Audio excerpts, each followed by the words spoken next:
Hello, everyone, and welcome to Really Old Movies. I'm your host, Harrison Skolin, and today I'll be discussing Abbott and Costello Meet Frankenstein from 1948. From the criticalist description, baggage claimers Bud and Lou accidentally stumble upon Frankenstein's monster, Dracula, and the Wolfman. All right, so now let me show you my thoughts on the plot.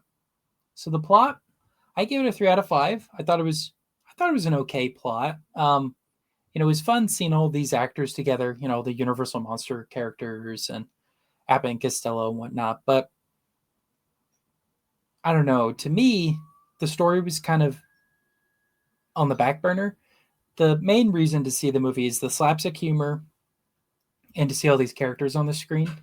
Now, the thing is, though, it's already been done a few times. You had House of Dracula, House of Frankenstein, all those other movies that already did something similar. This just has a comedic twist.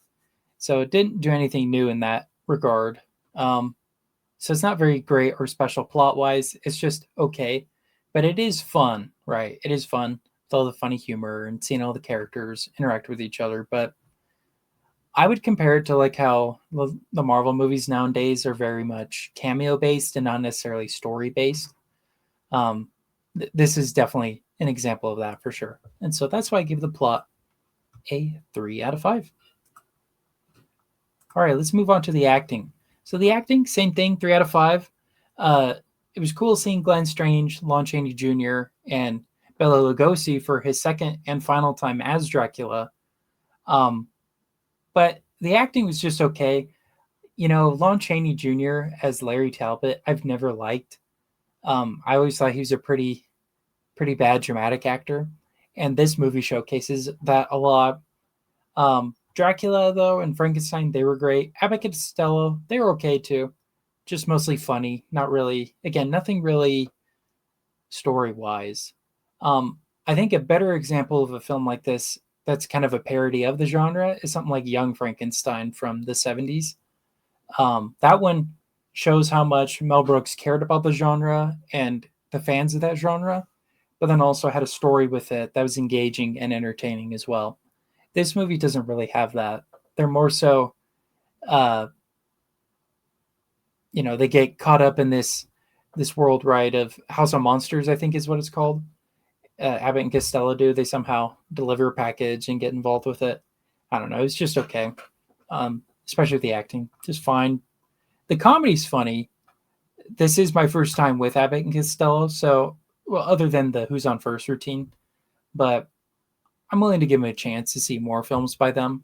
So I want to say this is one of their later films, not even one of their earlier ones.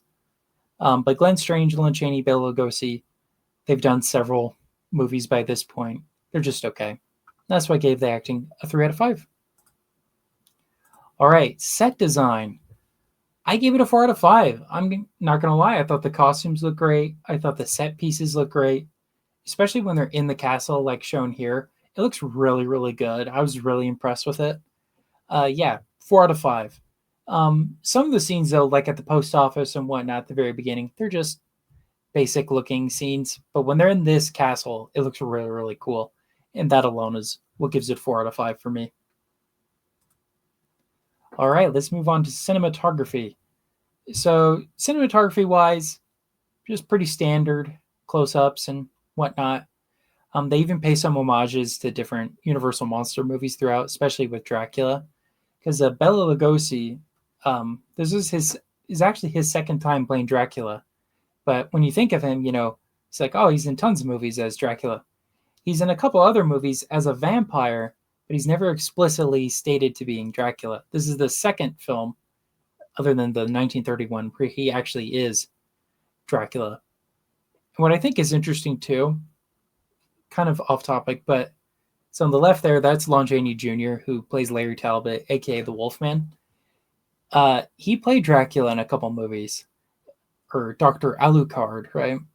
So I thought that was pretty interesting seeing them on screen together too. But yeah, the cinematography is just all right, just a 3 out of 5 for me.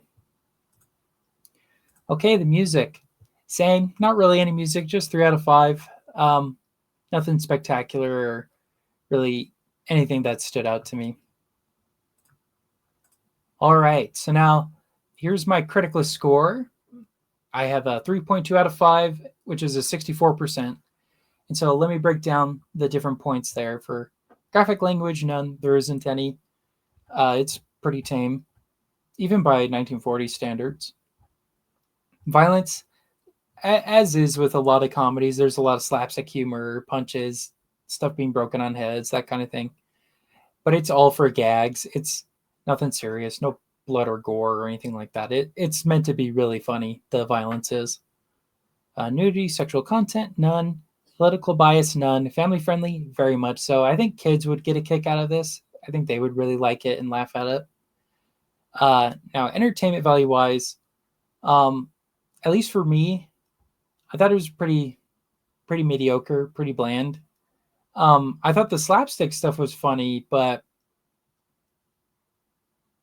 it's not like ha ha ha laugh out loud funny. It's just funny little moments. Like I said, I'm not the biggest fan of Abbott Costello just because I haven't seen a lot of their stuff, so I need to see more of them for sure. I think I'm still more of a Marx Brothers fan. I like their slapstick and their dynamics more. But I do really love the Who's on First routine from Abbott Costello. That is one of the funniest things I've heard pretty much my whole life. It's really, really funny. If you haven't heard it, check it out on I think it's on YouTube. But anyways, would I recommend this movie? I think if you're a fan of the Universal monster movies, you would need to see all of those before watching this, because they make references and callbacks and whatnot to those other films that I don't think you would understand here. I mean, unless you have a basic understanding of these monsters, sure. It's definitely for fans of the genre and then also fans of Abbott and Costello. It's kind of a merge of the two. So I guess in that regard, I recommend it. But if you're just an average viewer, I would say watch those other movies first so you can kind of get the humor here, because it's definitely for fans of the genre. I definitely think you need to see those other movies first. Not all of them, but definitely you need to see a Frankenstein movie, a Dracula, and a Wolfman movie before watching this. So I guess for fans of Universal monster movies, yes. But for me, it's just an okay movie. I don't know if I'll ever watch it again, but I am looking forward to the other monster movies they did.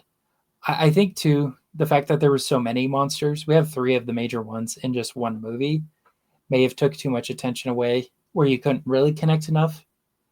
So I'm curious about the ones with just like the Invisible Man and the Mummy, and I think they did a Jekyll and Hyde one too. I'm excited to check those out as well. All right. Well, those are my thoughts overall on Abbott Costello Meet Frankenstein from 1948, and that concludes today's movie review.